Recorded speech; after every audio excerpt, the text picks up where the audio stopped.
It's time for a Big Blue Kickoff Live. Nobody can ever tell you that you couldn't do it, because you did. On Giants.com. You know what I saw? New York Giant Prime. And the Giants mobile app. 17-14 is the final. One touchdown, we are world champions. Believe it, and it will happen. Part of the Giants Podcast Network. Let's go out there like a bunch of crazy dogs. Have some fun. Hello, everybody. Happy Tuesday. Welcome to Big Blue Kickoff Live, presented by Cadillac, the official luxury vehicle of the Giants. I am John Schmeelk. He is Marc Malusis, coming to you from the Giants Podcast Studio, presented by Hackensack Meridian Health. Keep getting better. Moose, I think it's fair to say that... Happy St. Patrick's Day, everybody. Happy St. Patrick's Day. That's it. Do you have any... It's not only a Tuesday, it's St. Patty's Day. You got parades going on, parades this upcoming weekend, last weekend, everything. Do you have any Irish in your family or no? My wife does, not me, no. Same exact thing with me? Yeah, I'm German, Lithuanian, Polish, but no, my wife does. But on St. Patrick's Day, everyone's Irish. That is true. I mean, that's it. Our town always has it. Our town's parade was not this weekend. It was the weekend before that. Okay. So they do it like 10 days in advance. I guess they don't interfere with other people's parades. So I almost feel, for me, like St. Patrick's Day is already over. Like, it's already I got done, you know what I mean? Well, I get it. I mean, I grew up in Rockland, right? Pearl River, tremendous St. Patrick's Day parade. When I was going to St. Catherine's, used to march in the St. Patrick's Day parade and there's a lot of police officers, a lot of people with, a lot of Irish in Pearl River. So you look at it, it is an unbelievable celebration. It really is in Pearl River, New York. So, but those are all towns all across the country. But even if you don't go to a parade or have your favorite libation, whatever it might be, enjoy it. Have a little corn. Yeah, have a little corned beef, have a little cabbage, a little potatoes. Away you go. That's a little corned beef. Irish soda bread, and nothing like Irish soda bread. It has to be good Irish soda bread, though. There's some bad Irish soda bread. I agree with you. That's why I stopped off on my way down here, to the beautiful Quest Diagnostics Training Center, and stopped off. One of the things my wife told me, you have to go get Irish soda bread. So stopped off in a bakery and got the Irish soda bread. Good, so good, away good. we go. Yes. Excellent. So are your kids too old now where you put them in the St. Patrick's Day clothes for St. Patrick's Day? No, today they had a little dress down day. So they can wear green. You have to wear green. So it's not exactly. So I think Gregory was wearing a Notre Dame hoodie. Jackson had he was wearing something. I don't think it said "Kiss Me, I'm Irish," but it was something of that nature. And so it was so the kids had a little dress down day today. Got to wear a little bit of green. The leprechaun showed up this morning.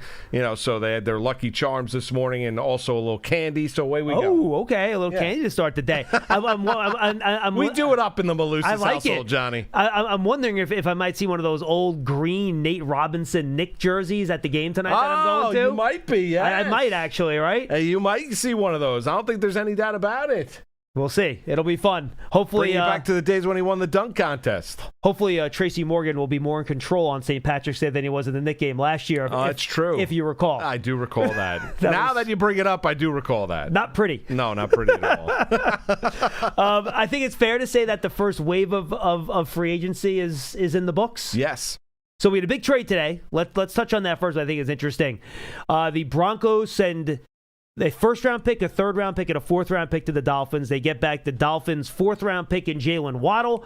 Moose, I think a trade that makes sense for both teams. Dolphins now locked and loaded with 2 picks in the top in the first round. They have 4 third-round picks. So they're rebuilding, clearly. And the Broncos are going for it. They needed another receiver, and I guess they like the idea. Look, we're willing to sacrifice a third-round pick in order to get Jalen Waddle. They might have picked a receiver at 30 anyway. You'd obviously rather have Waddle than any receiver you'd get in the draft.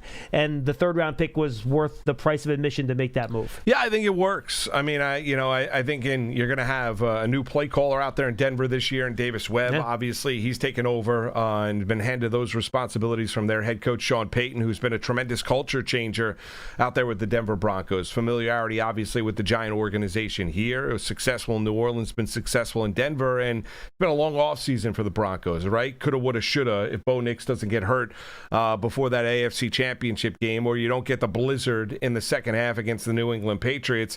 They could have been in the Super Bowl taking on the Seattle Seahawks, right? So that doesn't happen. So they added a guy that speed kills in the National Football League, really in pro sports when you look at it, right? And that's something that Jalen Waddle has, the ability to go out there and get deep, push the ball deep. Cortland Sutton represents a guy that obviously a big big-bodied target, trusted confidant of Bo Nix out there in Denver. Now you throw in a guy that you can use in a variety of different ways.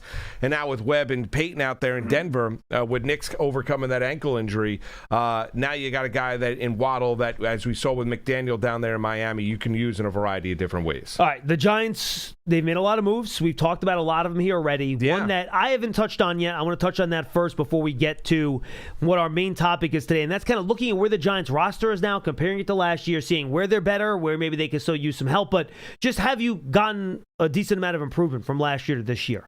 But I've not talked about the Darnell Mooney thing yet. We kind of talked last week, Moose, about with Wan'Dale Robinson leaving, the type of receivers that you would be looking at. I had mentioned, he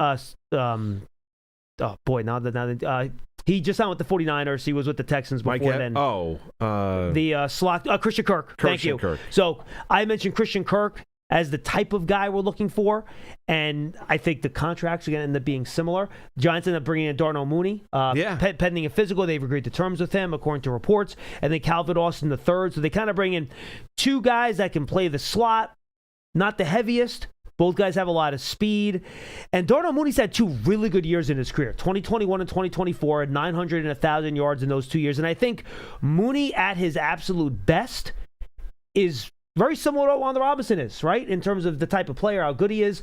The problem is that you have not gotten that best version of Darnell Mooney over the course of his career. Last year, he had a rough year. He's had some drop issues as well. He had really good chemistry with Kirk Cousins back in 2024. So as a low-cost signing that maybe you can get some upside if he plays to his potential, I like the Mooney ad. The question is that can you bring the best out of him like he's played in his two best years? Yeah, and that's going to be, and there's not a big gamble in order to do that, in order to find that out, right? So it's not a matter of where you're making a big financial investment in Darnell Mooney in order to answer that question. And if you don't, well, it's a good gamble, right? And if you do, it has an opportunity to go out there and pay off. And what you presented in that room where, last week when we were talking about John, where it concerns questions about the depth in the wide receiver room, well, Joe Shane and company have addressed that with some of the moves that they've made. You mentioned about Austin, obviously the latest being Darnell Mooney. You throw in, you hope, a healthy Malik Neighbors. You've got a guy in in likely that you can use in a variety of different ways. He lines up as a tight end, but you can use him in multiple different sets, right? You throw in Darius Slayton, who was re-signed a year ago and brought back to the organization that he was drafted to, and not brought back, but re-signed. So you look at that room, the complexion of that room looks a little bit different or significantly different. So when you look at Mooney on the whole I think you're going to do a little bit of a dive in terms of those two really good years, right? What led to those two really good years, right? The buildup of chemistry. I wonder if, you have Jackson Dart having a conversation with Kirk Cousins in terms of, quarterback to quarterback, in terms of what's going to get the best out of Darnell Mooney. He was great with Cousins, man. Yeah, there's no doubt, 100%, right? So, and not that he's brought here to be the number one wide receiver, he's going to be a complimentary wide receiver, but how as you as an organization, how can we provide and get the best out of him? And that's the question that needs to be answered moving forward, but low risk, high reward type of signing by the Giants. Yeah, no question about it. I'm with you.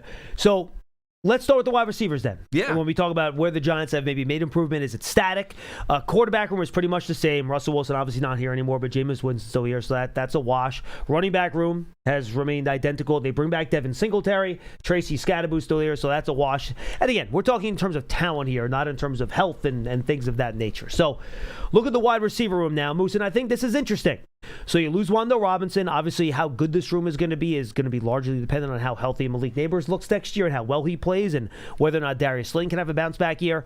But again, and we kind of just mentioned it, I think if you can figure out how to get the best out of Mooney, I think your wide receiver room is pretty static from last year to this year. I don't think it's that much of a drop-off. But if the 2025 version of Darnell Mooney shows up, the 2023 version of Darnell Mooney shows up, the room probably is not as good as it was last year. I would agree with that. I think that's a good assessment, John. And I probably go a little bit static to maybe a little bit to like, can you go like a C minus, static minus, whatever it might be, B minus, like something of that nature, because there's some good questions, right? The familiarity that Wan'Dale Robinson obviously had, the connection that he had with Jackson Dart, and the relationship, right? That guy is now out of the building. He's a part of the Tennessee Titans here moving forward after he got added in free agency. But I think he gave a good assessment to the point where you can replace that production, in the aggregate, right? When you're looking at Austin and Moon, but you've got to hit, right? Yeah. And it doesn't necessarily mean you have to hit on both. You got to be able to hit on one of them. So I think static's a good assessment when you're looking at the receiver room right now. And the other concern you have is Malik Neighbors when he comes back, if he's all the way back to being the player he was before he suffered that significant knee injury, because he can play week 1, but is he the same guy? Is he the same guy? Right. And that's we won't know that until he steps on the field, right? And it might take him a little bit of time, as we've seen with other receivers in the National Football League, where not that he can't get all the way back. I think he will. It's the question of how soon will he be all the way back? And I think both of us would be thunderstruck if he stepped foot on a field in a preseason game. Yeah, no doubt. So we're not going to know especially with the way the preseason is handled now. 100%. So we're going to be sitting there week 1, whomever the Giants end up playing, he's going to practice, so I guess we'll see him in practice. But yeah, you'll get the reports. You'll see him in practice. You'll see how his burst is. You'll see how his speed is. But who knows when he's going to start practicing? Is he going to be ready day 1 at camp? Is he not going to be? Maybe he's not going to start practicing until the camp's closed, and we're not going to see him in practice at all. So that's going to be one of the big offseason stories once we get to the end of July. And where Malik Neighbors is, because that's a huge deal. Right, that is a huge deal. And the other aspect of it is, as an organization, the Giants are obviously going to play the long game with Malik Neighbors as well. There's not going to be a rush to be able to get him back on the field if he's not ready to be back on the field. And I fully expect the Giants to handle it in that way. Yeah, I agree with you 100%. All right, so we're on the same page there. Let's go to the tight end room. You lose Daniel Bellinger, but you bring in Isaiah Likely. I think there's no question that's an upgrade there. Yeah. You get kind of that really good spread off-ball, slot tight end that's a playmaker that you didn't have last year. Theo Johnson, you hope can become that guy, but he's still a bigger-bodied guy. He's like 260 pounds, right? Likely's 240. He's more of your big slot type of receiver, Moose. So I like the balance you have in the room a little bit better here. Combo blockers, receiving, where you have one guy that's much more of a weapon, one guy that can do a little bit of both. You have Chris Manhurst, who's really your blocker. Yeah. And I like the group and the balance in that room a little bit more. Yeah, I think it's an improvement. John, I do think it's an improvement.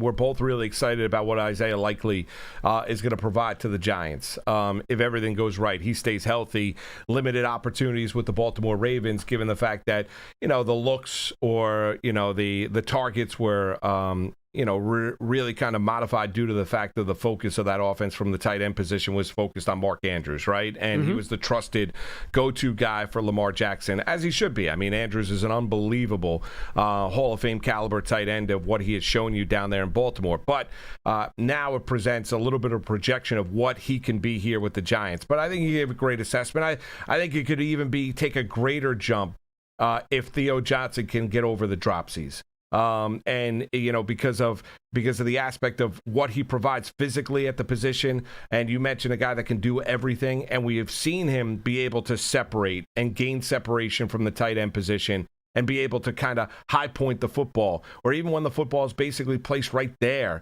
and a perfect throw from Jackson Dart where he drops the football. Those are catches that need to be made by Theo Johnson, and if those go away, then this room dramatically improves. And, of course, John Harbaugh will require him to block at a high level, which already flashed last year. I'm not that worried about it. I think he'll be fine, but just something to keep in mind.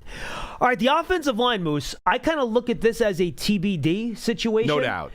Because they're going to have to add a guard. At some point, you're going to have to sign an interior offensive We just don't know who that person is yet. Right. So, obviously, as we stand today, they lost Austin Schlottman, who was actually a pretty good backup center. When he stepped in for Schmitz last year, you didn't see much of a drop-off. He did a nice job.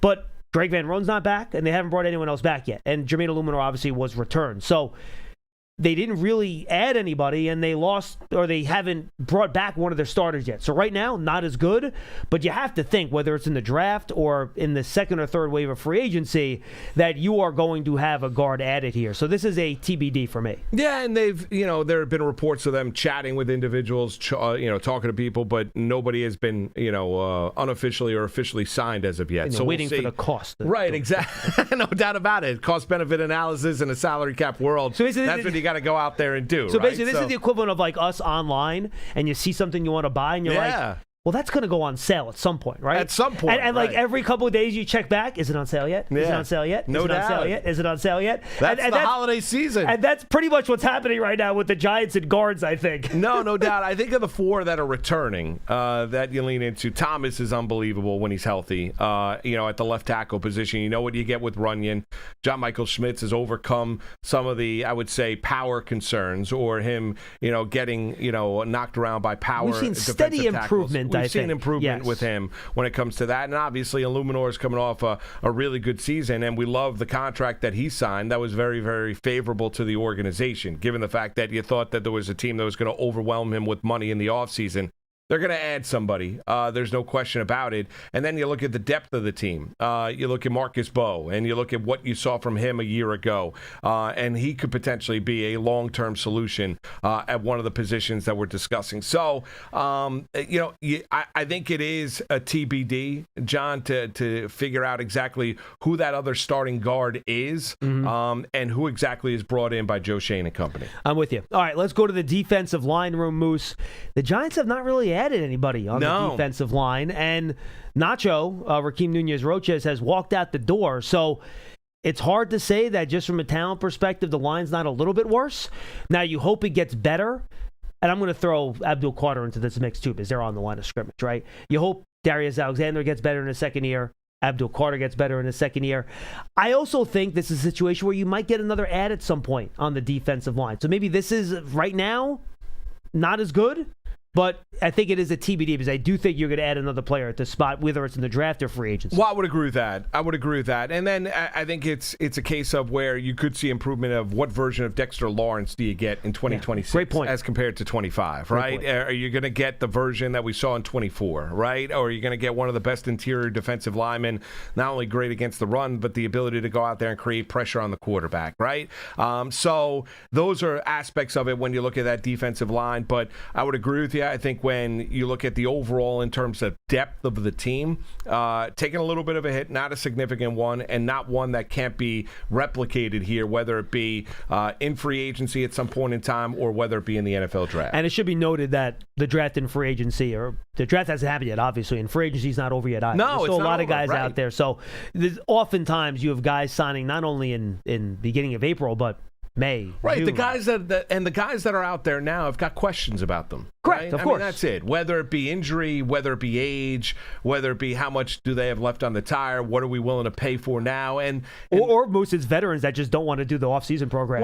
They're like, I'll show up in the middle of July, and we're good to go. Right. I don't need to do OTAs. Yeah, we're that's good. another aspect of it as well. But if you're one of those veterans, you want to try and make as much money as you possibly can, and a lot of the big money, a majority of the big money ticket items have already gone off the board, and that's what you see.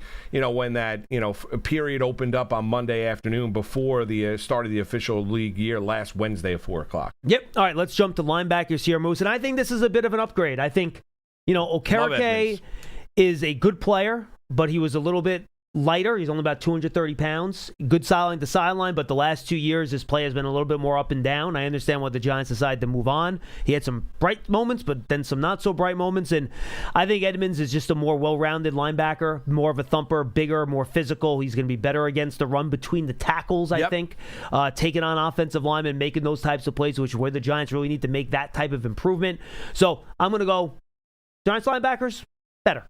I think they're better. Listen, I think it's an upgrade. And I think Okereke, you saw a switch in his play after, and not to throw shade at Shane Bowen, but after the Giants made a change at defensive coordinator. I think that's fair. You saw an uptick in his play. I agree. You saw the interception in Vegas against the Raiders. I thought he looked significantly more active and looked more like the player that the Giants had brought in, from the Indianapolis Colts. But this is more of a, instead of, knocking Bobby Okereke, you're not wrong in terms of when you look at Tremaine Edmonds. Oh, no, Bobby's a fine player. I just think Edmonds is a little bit better. I'm not saying you did. Oh, I know you did. I'm not, instead of, not being critical of Okereke, they're just different players, which you accentuated, right? Yeah. When you look at Edmonds, he's just a little bit more of a physical player. You can feel him a little bit more than you feel Bobby Okereke, right? And so then you look at where he is, and he was a salary cap casualty with the Chicago Bears, and he was obviously available in free agency, and he fits, I think, what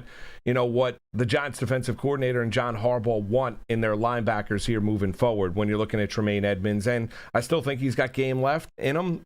You want guys that were hurt last year to be able to stay healthy and be the players that they could be when you bring back a Micah McFadden. Obviously, when you look at a Kayvon Thibodeau, whose name's been out there as well. But I think when you're looking at the swap out of Edmonds and Okereke, I agree with you. I think it's an upgrade for the Giants. Yeah, and everyone else in that group, they brought Mike McFadden back. That group otherwise is pretty much static.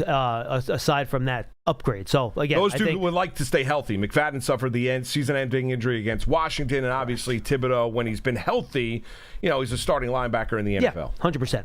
All right, let's go to corner, and I think this is interesting because if you just look at the contracts that the two players got, from Flott to Newsome, the reported contracts that are out there, you would think, all right, downgrade. And if you look at how they've played the last 2 years, I think Flott has been the better player. But I think if you look at Newsome's best years with Cleveland, they were probably a little bit better than Flott's best years with the Giants. But that was probably back in 2022. So it's kind of like the Darnell Mooney conversation, right? Are we getting the best version of Newsome? Or are we getting the last couple years version of Newsome? I don't know which version is going to be here. I think the system will fit him well, so I'm hoping we get the best version. So I think at best you're looking at static here at corner, Moose, but I could easily see the argument for why you think the Giants are not quite as good as corner, swapping out Flott for Newsome. Yeah, I would say it's a little bit of a regression, but I think you hit upon it last week, John, when I was with you last Tuesday when we were talking about Newsome. If you look at what the Giants are looking to try and do, it works. And that plays to his strength as a cornerback. And he's bigger and more physical than Flott is, too. Right. So, okay, it's a one-year gamble. You paid him $10 million reportedly, right? That is what is on the books. He's been a productive starting cornerback in the National Football League. His strength is when he's playing press, right? His strength is when you make use of that, right? And you hit upon that last week when you're looking at where does that fit. So it would lead you to believe that now you've got two guys on the outside when you're looking at Newsome and you're looking at Adebo, the ability to go out there and be physical at the point of attack and be able to play press coverage and all of those things. And I think that's why the Newsome signing works here for the Giants, even though I thought Flott was a guy Giants wanted to bring back. Yeah, there's no question about that. I mean, I think they would have loved to have the Flott and Robinson back. You have a budget. Right, there's no question. So I think if you get the best version, it's a little bit of a projection, a little bit of a gamble, no doubt, but it's only a one-year gamble. But if you get that version of Craig Newsome, then clearly you can look at it and say, well, he's going to fit exactly what this Giants defense wants to do in 26. All right, and then you look at the safety position, Moose, and I know some people would probably disagree with me on this, and our guy Matt Sytak upstairs, who he hosts here a couple days a week, he's like the captain of the Dane Belton fan club. Loves him some Dane Belton, and he had a good year last year with 100 tackles. Yeah. I love Ardarius Washington. He's a fun player. He is. He was really good in 2024. And then you bring Jason Pinnock back, who was a starter for the Giants. So I think safety, upgrade. You think upgrade? I do. Yeah, I would agree with you. I would agree. I love Belton as a player as well. And when he got opportunity to play, he certainly made his presence felt. But I like what the Giants have done. We talked about Harbaugh, what Ravens were going to be able to follow him here to New York with the Giants. And then you throw in a guy that you've got great familiarity with Jason Pinnock, right? Who last year was with the San Francisco 49ers. So I do agree with you, John. I think it's an upgrade for the Giants. And then I didn't categorize Patrick Ricard here, Moose. Yeah. I mean, where would you put him? In the running back room? Tight end fullback. room? He's you know what? It's the most it's the most on-brand signing you would expect. And Pearson, if you remember right, remember when the Giants hired Harbaugh, who was the first guy I mentioned that the Giants would try and go and sign? Linderbaum. No, it was not Linder. You liar. You liar. It might have been Ricard. It was Patrick Ricard. Foxhole. Yes. He's in the foxhole with you right there. Yeah, always has my back. putting you up on a tee, and he correct. basically wasn't that exactly. guy. Exactly. You're Well, wrong. he is from Boston. I shouldn't expect anything worse than that. But look, I Sorry think, about the Bruins last night.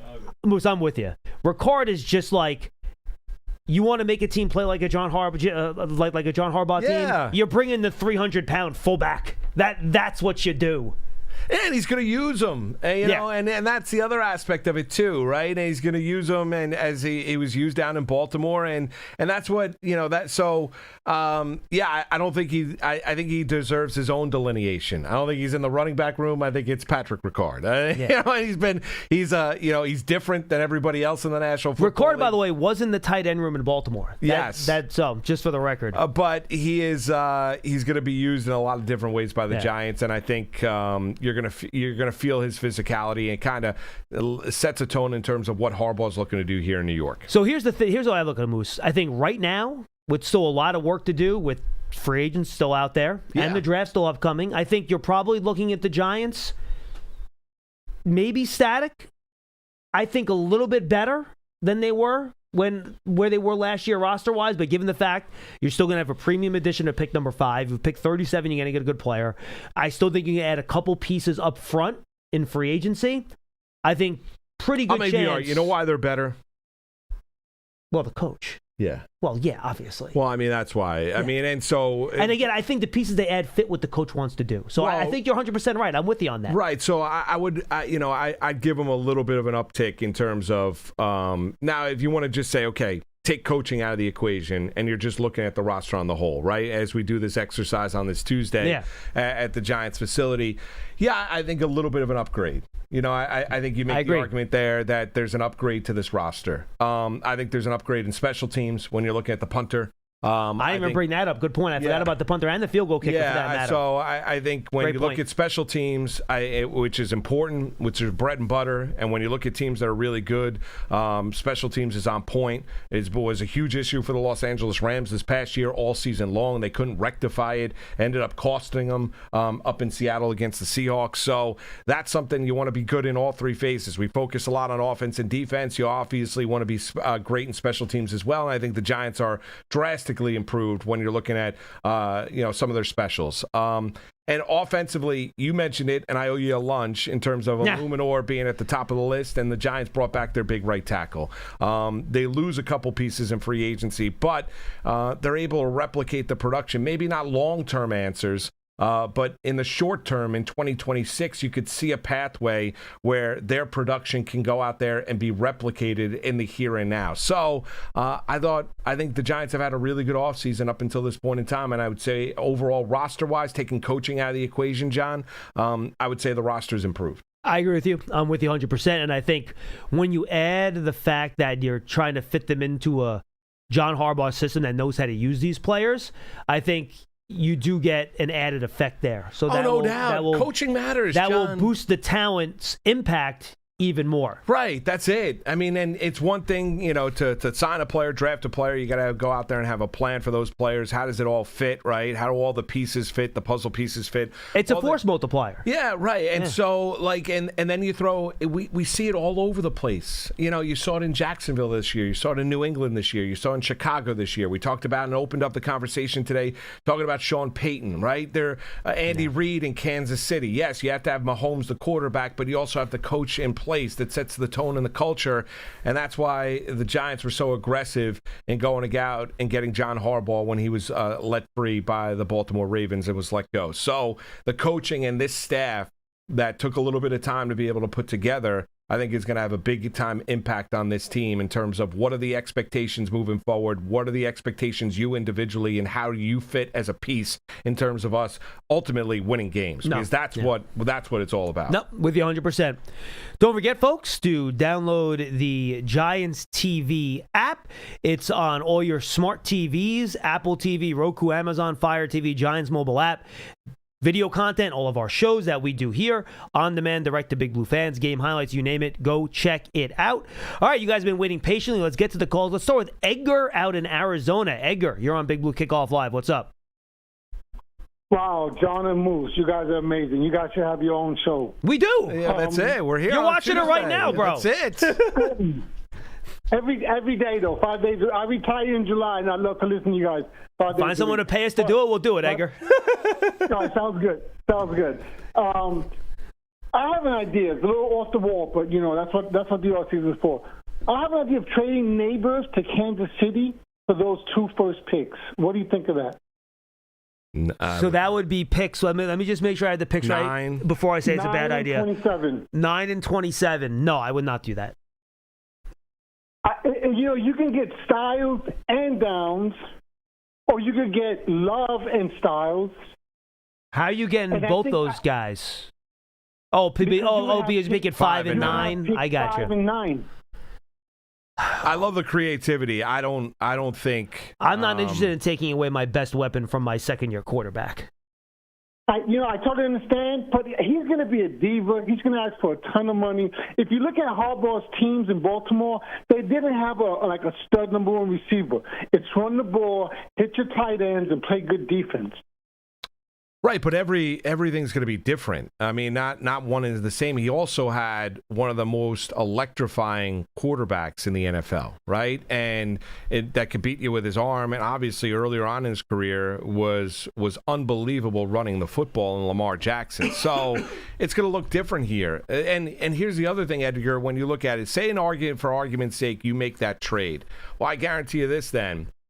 With either the 5th overall pick or the 9th overall pick, you're going to be addressing wide receiver, right? And so, one of those, you're not going to let that sit. You would have to. Yeah, you'd have to. Because John and I just went through the exercise of going through this Giants roster. If you take, and one of the things is, if you take Neighbors out of that receiver room, and you're talking about Austin, Mooney, and you're talking about Darius Slayton, Gunner, like that, the room's not good enough. All due respect to those guys, the room is not good enough, and I've got a quarterback going on in year 2 in the National Football League that I'm looking to get the best out of in Jackson Dart, who I look at as being a franchise quarterback. I'm not setting him up for success either. But how about drafting a receiver? It's a deep receiver class. You can draft a decent receiver with the second first you get from Kansas City. No, look, Edgar, I'll be honest with you. I think the value is probably more than you would get an offer for. I mean, I don't remember ever wide receiver, number 1 or not, ever going for a top 10 pick and then a first-round pick on top of that. So, first of all, I don't think the Chiefs would even offer that, first and foremost, because you're getting a player that's coming off an injury. I just don't think that's something the Chiefs would do, to be honest with you. But I think, to Moose's point, I think it's one of those weird trades where I'm not sure either team would do it. You know what I mean? I don't think the Chiefs would give up that much, and I don't think the Giants could afford to trade Neighbors just because of Jackson Dart's presence. You know what I mean? Edgar, go ahead. Let's use the model that the Broncos just made with Miami, right? Say if they offered you a first, a third, swapping 4th-round picks, and it's the 27th overall pick. Right, that they're offering you for Malik Neighbors, not the 9th overall. And pick. I would say right now Neighbors off an injury and Waddle's value is probably somewhat similar. Yeah. So you're looking at a guy that just got traded to Denver, right? That's probably more the model than getting 2 first-round picks for Malik Neighbors.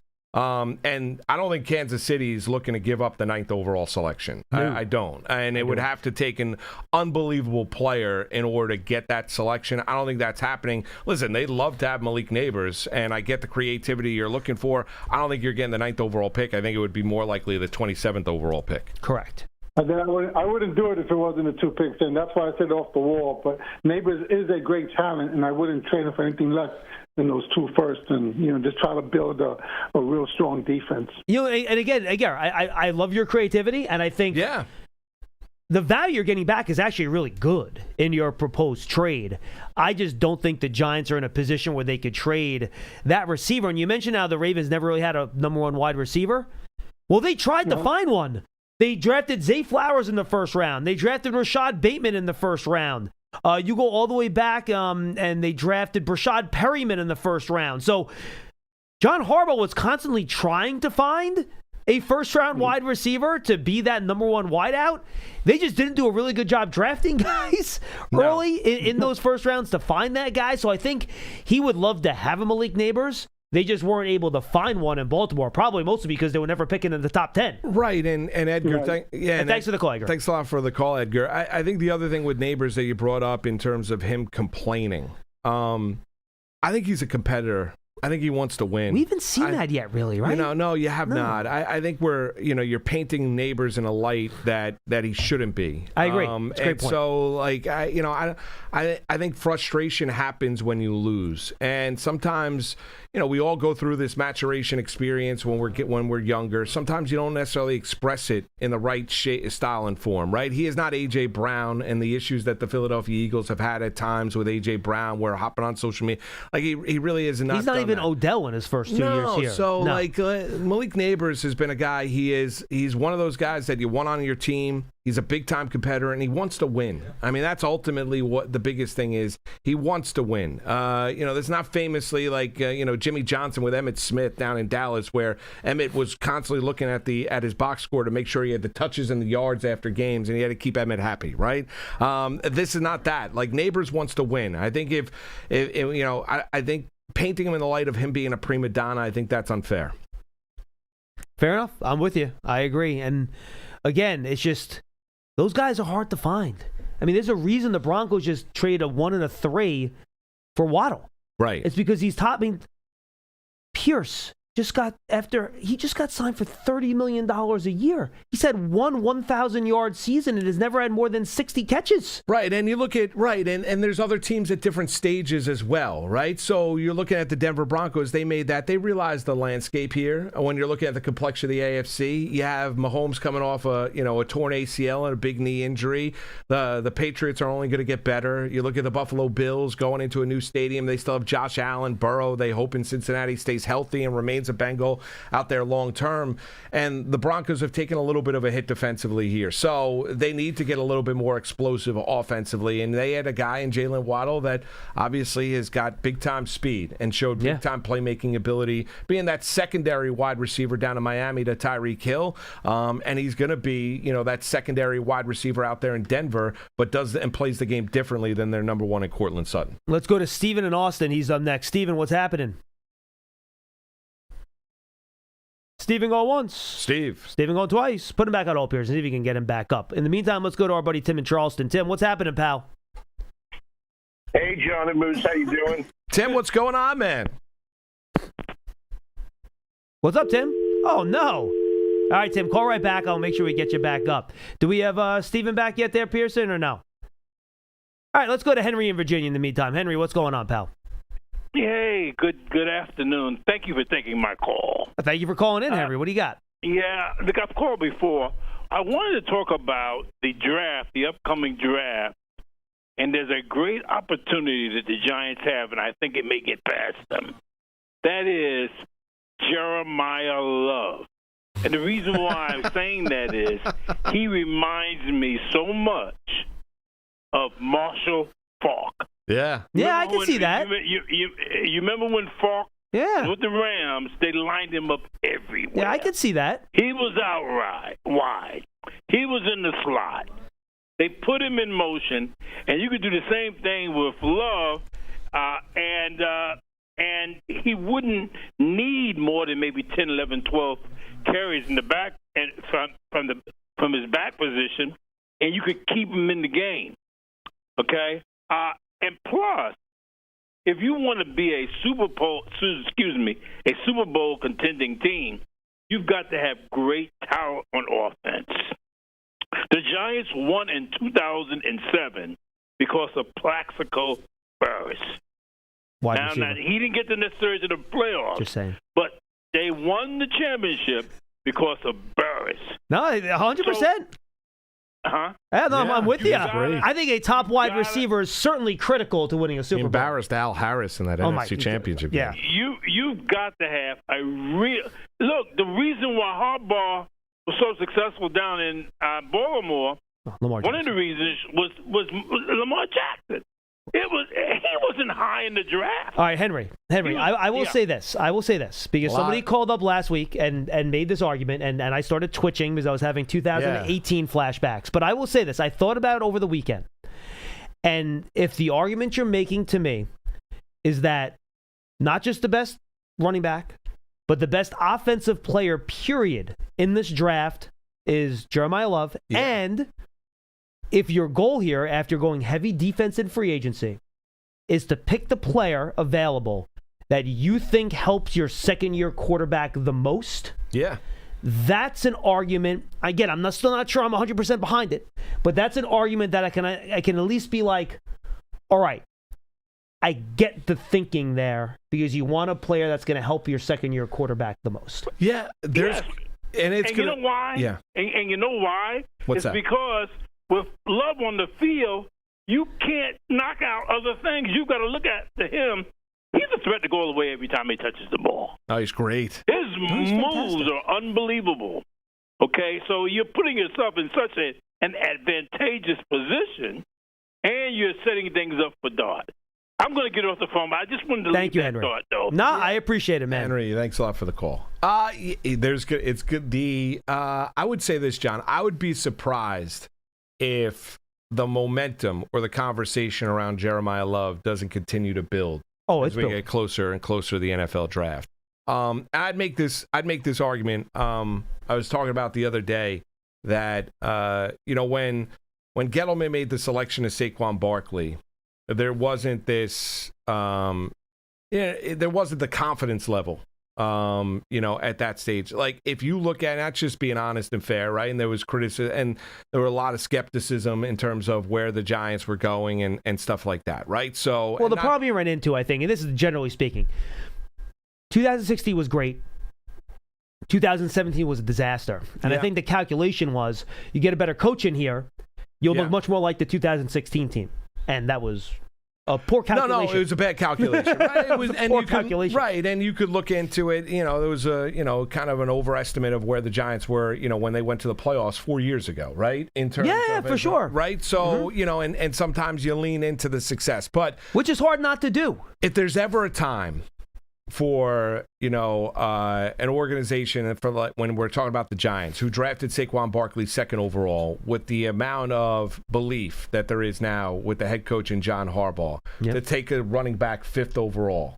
You have your quarterback of the future already. You have your quarterback. Mm-hmm. You have your number one wide receiver. It is not a big trade down draft either. Remember the Saquon year. With all the quarterbacks, you could have traded down and gotten a haul. Right, there's one quarterback. Correct. Basically, that, and all due respect to Simpson, he's not of the caliber of Mendoza coming out of Indiana. If there's ever a time when you look at it and say, well, I'm going to draft the best player on the board because that's why we're sitting there. And if Jeremiah Love, and he's going to be at the top of a lot of boards across the National Football League. He might not even get to the Giants at 5 for all we know. He might not. Right? I mean, that's a possibility as well. And there might be a team that's willing to move up to go get Jeremiah Love because they look at it and say, well, in a prototypical year, I mean, John, I harken back to the conversation we had when you were down in Texas, then in Mobile, Alabama, and you were having all the flight issues, where you looked at it and said, well, the top 8 players in this draft, in a normal draft, they'd probably be 8 to 15. Love might be the outlier to that, right? Yeah, so he where might you look be. at where you look at and say, in a prototypical year, he's still going to be rated. And here's the other aspect. When did Bijan get picked? Bijan got picked, I think it was like 6th or 7th. Yeah, so I would put him right in that conversation. Him, right. Genti, Bijan, Love, they're all in the same conversation. Right, but if you look at it, it's also not a great running back class. That's true, too. You're right. Which helps separate him from everybody else in the room. And it's not a great wide receiver class either. And at the top, it's deep. It's deep. But you don't have that number one. Right, you don't have Jeremiah Smith. Or Jamar Chase. Right, you don't have that caliber receiver. Correct. There's no Malik Neighbors in this draft. Which gets back to why I think, if you want to make the argument, best offensive player in the draft by far, and I think that's a pretty easy thing to argue. You're talking offensive tackles, skill position guys, everyone in the same pool of players. Jeremiah Love is your best offensive player. And if you think that's how you're helping your quarterback and your offense the most, again, I'm not fully convinced yet. But the progress has been made a little bit, as I was trying to manage 2 children by myself over the weekend. I know. And I had a couple minutes to think here or there. I'm like, you know what? I'm doing a lot of running around here. Maybe the Giants could use a running back. I don't know. Who knows? Listen, I talked up the Malusis household before. Schmeelk's wife is landing today at 4 o'clock, and he's immediately taking one of his kids to the Knick game tonight. I go, how's that going to go over, Well, John? I'm taking one. Now, I mean, how is that going to work? I mean, I would never get away with that one. I give you credit. If I was going by myself, that's a gutsy move. If I was going by myself, there'd be trouble. But I am bringing one of the kids with me, and I just had them both by myself for 4 days. And she's been kid-free. I got you. Now she's not exactly on a vacation. We had a death in the extended family, but You make a fair point. Right. But this has been on the calendar for a couple of weeks. I gotcha. My daughter's really excited about going, though she might be crushed if Jalen Brunson doesn't play tonight. We'll figure out a way to survive that. That battling a little injury. Yes, I might have to do some ice cream at the game now because of that. No I might doubt. have to try to soften the blow. But, yeah. So, yeah, I'm going to Knick game tonight. Sorry, honey. Here's a 3-year-old put in the bed. See you around 11 o'clock. Well, it gets more and more intense as they get older. Let me tell you, with a 13, 11, and 9-year-old at home, it gets crazy at night. It really does. I can only imagine. It's good. So enjoy these times. When you got a 3-year-old, it's great. Bijan 8th overall, not 6th or 7th. 8th overall. Yeah. So again, you talk about normal draft. You're picking around 7th or 8th. I think that's what you're talking about for a guy like Jeremiah Love. Anyway, both our guys came back. Welcome back, Steven and Austin. What's up, pal? Hello, John. You got me? Yeah. So how often do you get these Stephen F. Austin jokes, given you're Stephen from Austin? Stephen from Austin. Actually not. Okay, well, there you go. So I just made the first bad dad joke to you. There we go. Dad joke right there. Yeah. Yep. Happy St. Patty's Day to you, fellas. You too. And, Mark, you guys were talking about upgrades to the roster. I think, Mark, your addition to the roster is an upgrade. So welcome aboard. Oh, thank you, Steven. It's great. It's great to be able to work with John, Paul, Lance last week. It's a great group. Why you threw Lance in there? Yeah. Good for you. Yeah. Lance is one of my favorites. I love Lance. Is great. That's good. Yes. Yeah.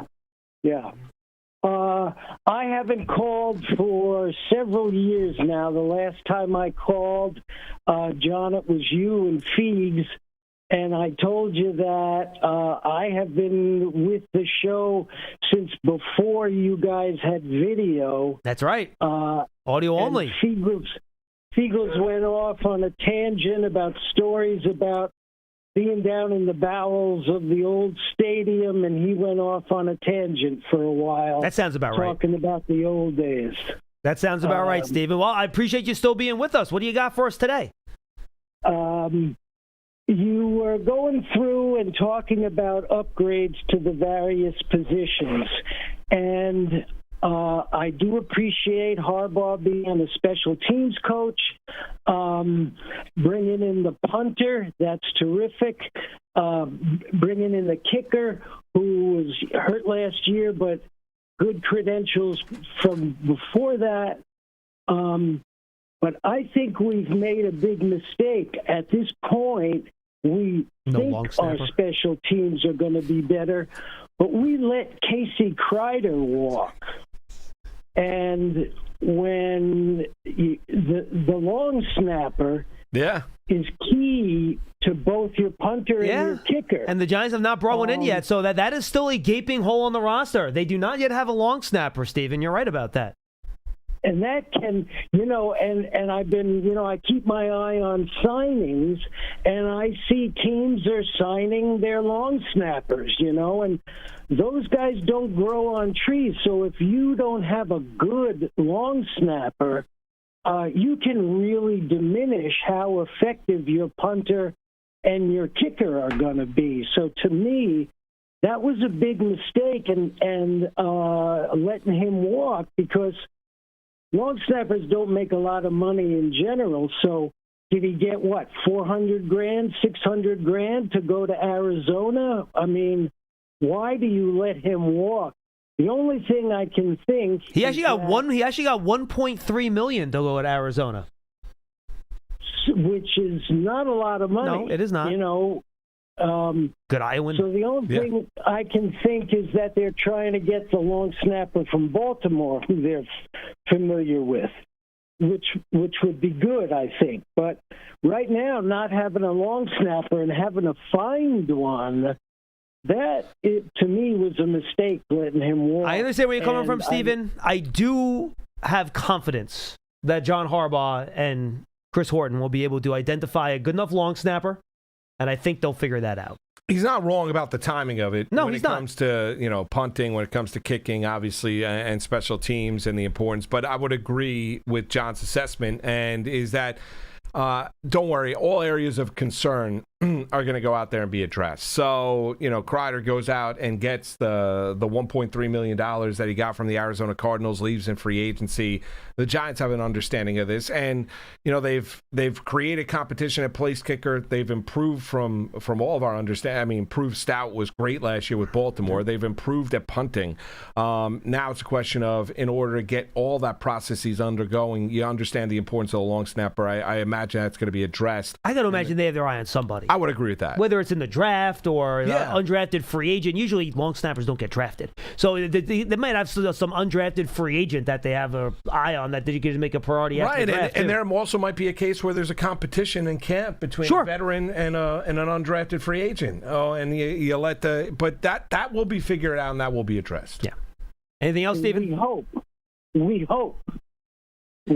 Stephen, knowing John Harbaugh and his about having competition, to me it would have made the better sense to keep Kreider in-house, because if he makes 1.3, what did he make, $1 million with us last year? Yeah, something like that. I gotta look it up. I mean, for a few $100,000, keep him in-house and then have a competition with a guy you at least know. Maybe there's some type of esoteric reason they didn't want Kreider back. I don't know the answer to that, Stephen, but maybe it felt like they can improve the position. I mean, there's other aspects, and thanks a lot for the call, Stephen. Thanks, Stephen. I mean, you look at, there's other aspects of it, too, when you're looking at it from an organizational perspective. But I love, by the way, he calls out Fiegels on the initial call, and then he goes into long snapping talk. Like we needed Fiegels here to break down the long snapping for us. Well, he was right. He went into the diatribe of Fiegels basically deflecting or going into some story about when he was playing. Obviously, audio, not video at that time. And now, obviously, we're breaking down the Giants' long snapper. Listen, that's why this show's great, by the way. No, it's unbelievable. And that's why you love the Giant fan. They're into it. Stephen, right? you're awesome. Stephen in Austin is and I get the joke, especially now with the tournament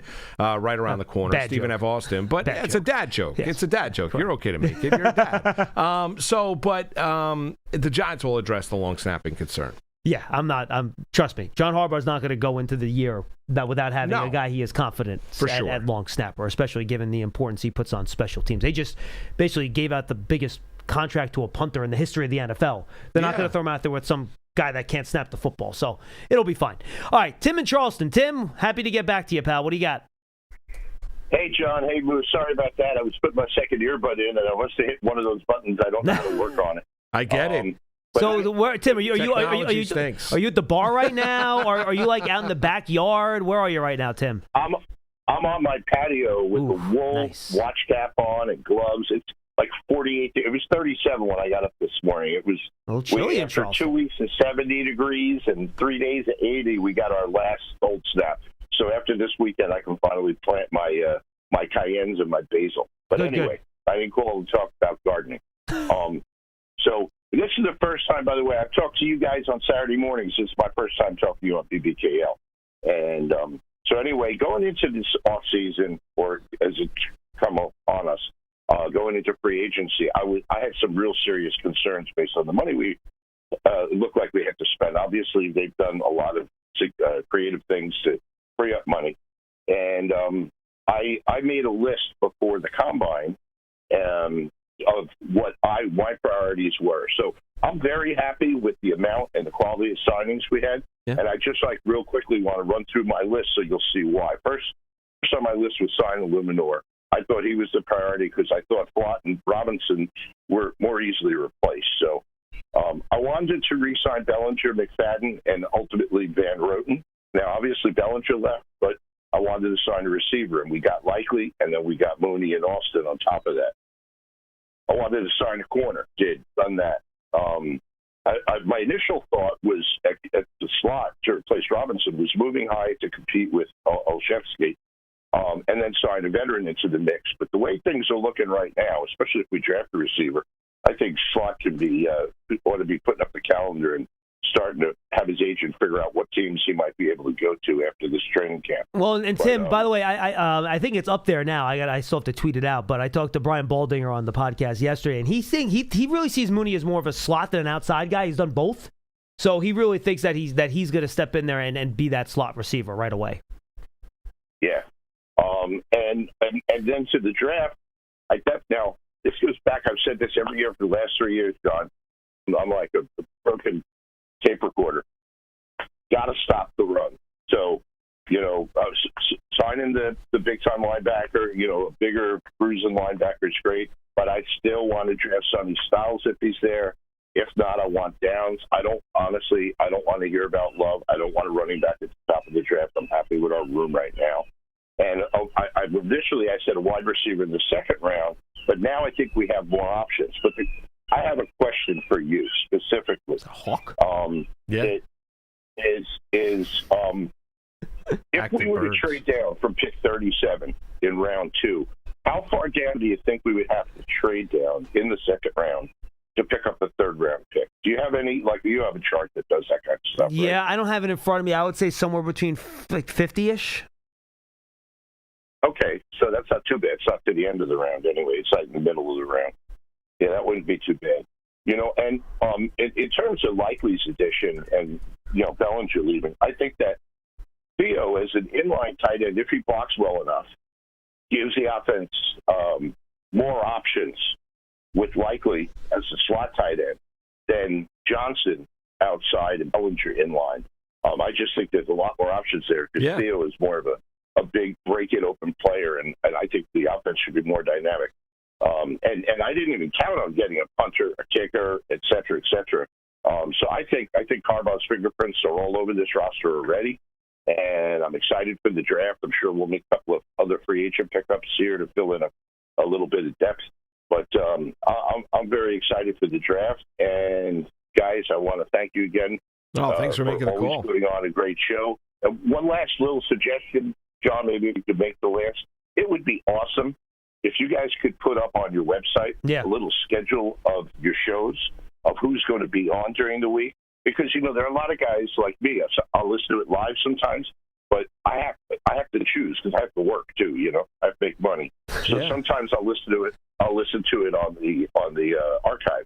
Mm-hmm. But sometimes I want to listen live to a certain show like you guys. So I knew you'd probably be on today, so I'd be time for it. But it would be nice if you could see who was coming up in the coming days, because I know there are a lot of people who listen live all the time. We can look into that. There's probably there's a lot of us, like Roy in South Carolina, if he's listening. Hey, Roy, I know that, we split our time between listening live and listening on the archive, and it would be helpful, I think, to the fans. You got a great website, but let's make it a little more fan and listener friendly. All right, guys, thanks a lot. Thank you, Tim. You got it, Tim. So, by the way, just for the record, if you go from, and I'm going to have Pearson talk to the guys upstairs, see if we can put a little schedule up there for everybody. But generally speaking, Moose is going to be on Tuesdays most of the way. I think we just set the April schedule. It's Tuesdays most of the way. Lance, he has some college basketball stuff he's doing, but he will mostly be Thursdays. So I could actually probably give it to you. So it'll be me and Moose mostly on Tuesdays, me and Lance mostly on Thursdays.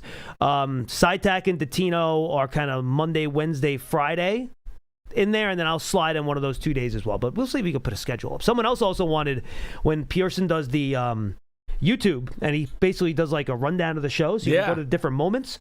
People were requesting they want the caller names and who's calling in at what time. So if they don't like certain callers, they could skip that portion of the show. True? Or if they really like a caller, is that the reason why? Or I had a person on Twitter make that request to me the other day because they don't like hearing from certain calls. Or they might particularly like big happy family. Or they might particularly like other callers. Oh, I was out getting I was out at the fish store in Stamford the other day, and I was buying my wife a piece of salmon to make for dinner, and a guy came up to me and was like, "Oh, I love you on Big Blue Kickoff." Oh, Live. nice, fantastic. Like it. So it was nice, yeah. I mean, and for all the guys and gals that watch every single day, we appreciate it for sure. Tim hit up on a lot there. He wants a little schedule. We got into the criticism of Pearson once again. And John throwing him into the foxhole and rolling with the bus over him. That he's not doing enough work. That now you need the calls up there on the screen absolutely. as well. Correct. So right. basically, you know what? If you take a shot at Schmeelk, at some point in time, he'll fire back. Oh, yeah. Oh, and Pearson's always in the crossfires. Yeah, absolutely. No doubt, 100%. He already sold me down the river earlier in the show. Yeah, so that's the point. Yeah, that's exactly the point. Right. You waited, and when there was an opportunity, you took him down. Push. So if the Giants went from 37 to 50, you could probably get a pick somewhere in the late 80s, early 90s if you look at some of the trade charts that are out there, depending on which one you want to use. So you move down like 10 to 15 spots, you can get a pick into the middle to the late third round. Yeah, it would be interesting if they decide to do that. You see a lot of teams that are just looking to try and get picks in 27. Supposed to be a very good draft. Yeah, that's the point. Where you look at that teams are, if they're looking for draft capital, they're not necessarily looking at this draft. They're looking at the 27 draft class and thinking that that's going to be a significantly strong, just for your own edification at home, thinking that that's going to be a stronger draft class top to bottom. The quarterbacks, Jeremiah Smith. And just the overall, there's kind of a thought that maybe there's a little bit of a drop-off after the first 3.5, 4 rounds of this draft. No, I'm with you, 100%. All right, let's wrap things up on today's show and go to Joe in Pennsylvania. Joe, long time no speak, man. How are you? Oh, you say that to me every time, John. It's been a little bit since you called, Joe. If it works, why not continue to use it? I believe Paul Dottino said to me the other day, he goes, we haven't heard from Joe in a while. Do you think he's okay? And I'm like, yeah, I think Joe's pretty good. Fine. I was just listening to you guys talking about the draft where you were saying best offensive player, and I was thinking, and your partner there, what's his first name? Mark. I never talked to him. My name's Mark. Or Moose, if you prefer. You can go Moose. Okay, Moose, I thought that. But anyway, you said best offensive player, and he said, well, maybe somebody will call up and try to draft Love. And I was thinking, if we're sitting there at 5 and we're ready to get him, and somebody calls up with a trade offer where we could possibly get another offensive lineman and a receiver, say, in the second or third round, would you do that? I would be out of there in a second. Someone wants to trade down for me at 5. Again, depending on who else is there. But generally speaking, I would be very okay with trading down in this year's draft. Yeah, I wouldn't mind that. And, I think if you're, I think you have to look at the board, the grade you have on players, how comfortable and how far of a drop are you willing to make to still get the same caliber of player on your board? Yeah, I was looking at that, but I was just wondering, would that make the best offensive player? I don't know if we went for an offensive lineman then and a receiver. I don't know. I guess that would be the next things that we are looking for on offense. Wouldn't you say so? Yeah, I think you definitely need a guard. I'm not sure if that's a first-round situation. You need a receiver, more likely than not. So I'm with you. And that's why I think if you can add, like if you stay in the top 10 and you can pick up like a pick in the second or third round, I think that's a conversation you could have. Yep. All right, Joe. Yep. Okay, but I said that offense, that Love, he looks pretty whatever. Oh, he's great. He's a great player. He's great. John's already starting to get twitchy. Okay, thank you. Bye.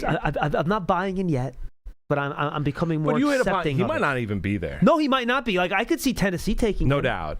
And I was just looking at it, kind of sharing a brain a little bit, John. I was looking at just to get some clarification in terms of who the Titans brought in this offseason. You've got Cam Ward going year 2. They brought in Wan'Dale Robinson, brought in a lot of former Giants when you're looking at it to have the Tennessee Titans. But they've addressed John Franklin Myers, who Robert Saleh was very familiar with the New York Jets. And look, they're trying to help a second-year quarterback the same way the Giants are. That's the point. Same debate. And here's the other aspect of it as well. You're looking at Tennessee where Love is not your as you talked about when you looked at Love is not your prototypical running back. You can line him up at receiver, and he runs routes just as good as a receiver. I actually thought the Marshall Faulk comparison was actually pretty good, actually. Yeah. I think it was actually pretty good. Because Faulk wasn't a 20-carry-a-game guy either. He was kind of like 14, 15. Love's a little bit bigger than him, but I think the skill set's similar. Dude, San Diego State used to be on like every Friday night on ESPN. So much fun. Watching the Aztecs. And Marshall Faulk wearing number 28, running up and down the field at the old Jack Murphy, at the old Murph Stadium out in San Diego. I mean, it was just unbelievable watching him as a college running back and then what he turned into with the Rams and obviously the Colts. Yeah, I think could Arizona pick Love? I don't think that's impossible. And then the first receiver, you're looking at maybe Washington at 7. I could see picking a receiver there.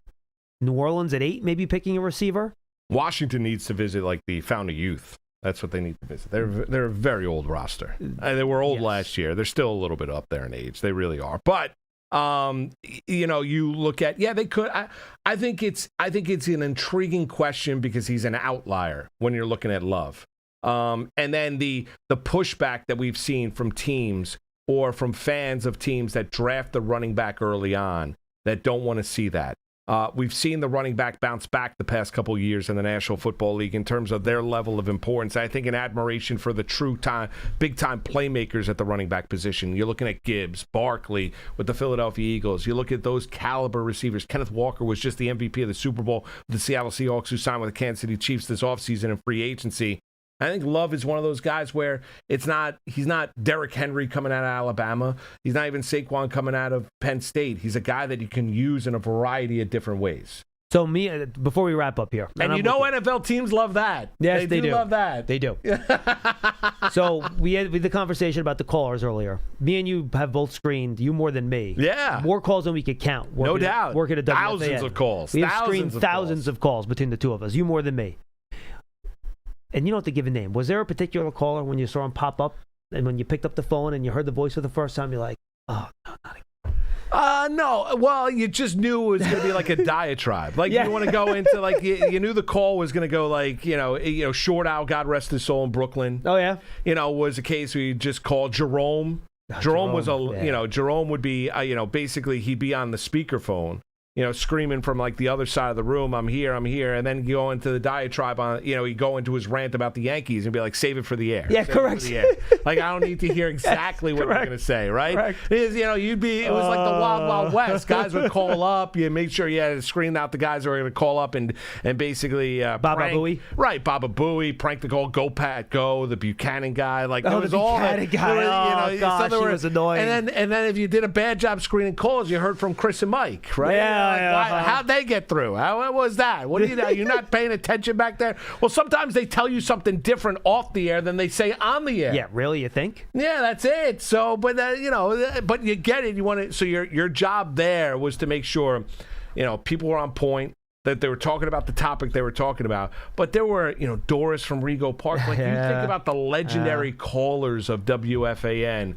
And sometimes, just like every single day, John, sometimes you just spent the last 4 days with your kids. Like, sometimes your patience wasn't all the way there. Pearson, I got a question for you. Put on your headset quick. Which caller that we get regularly has the longest off-air give you exactly what he's going to say on the call before he goes on the air? That's a good question. Your mic's not on yet. It's Wilson. Wilson? It's Wilson. We haven't heard from Wilson in a while. Actually, Wilson, this is not a call for you to call, by the way. But I'm just kidding, Wilson. He we tells love me you. his entire call, and then he goes on the air and says the same thing. Save it for the air. Save it for the air, right. Save it for... Now, the problem that I had, Mike and Christy will get on you. The problem with Summers at night, people would prank him. But his hearing was so bad, he didn't hear the prank. So you really had to pay attention. Because if you didn't knock the caller off, so you'd be like... Can you say that again? Right. And then he would give the prank again. If you didn't dump the call, right? If you didn't, right. And then all of a sudden the caller's still there repeating it over and over again. You really had to lock in. And then, right. So there was no case. So there were times, right. I was in the point where I wasn't working with Steve. Yes. We love Summers, but hard of Steve's hearing. Awesome. Yes. Right. He had his own special that would raise the level of his earphones. Yeah, second amp. Oh, a second amp that would raise the level of his earphones to an ungodly level. And I'm poking at and Eddie Robinson sitting there like looking at I don't know, back then, I don't know, some message board or something like that. I'm like, Eddie, just curse. You might want to get him off the air. Yeah, but so it was a little bit different. And so I loved Eddie. Eddie was great. Right. So I had the honor of having a little bit of a mental reprieve when they went on the air. I didn't have to pay attention to exactly what they were saying all the time. All you did was hear for the cursing. Times. Yes. Actually, around 5 or 6 years ago, the Baba Booey guy actually called into our show. Oh, he's great. Mike from, was it Mike from, it wasn't Mike from Mayapack. Mike from Mayapack was somebody else, I think. Oh, Mike from, okay. Oh, the Baba Booey guy called. Yes, the Baba Booey guy called. And I honestly took it as a badge of honor. I'm like, wow, we're popular enough that the Baba Booey guy thought it was worth his time. Yeah, that's great. To call up and prank me. Has the Giambi guy called? No, I've not gotten the Giambi guy. No? I've not gotten the Giambi guy. So, Pearson, there was a guy that would just work Jason Giambi into every call, no matter what. Right. It could be an NBA call, and he would work it like, I think the next head coach of the Knicks should be? Jason Jambi. Well, right, and that's what made the Eli commercial last year, the promo for his show, so on point, because the guy that called Mike and pranked Mike, where he was like, when the San Francisco Giants come to town, do they get to dinner? Do they go out to dinner with the New York Giants?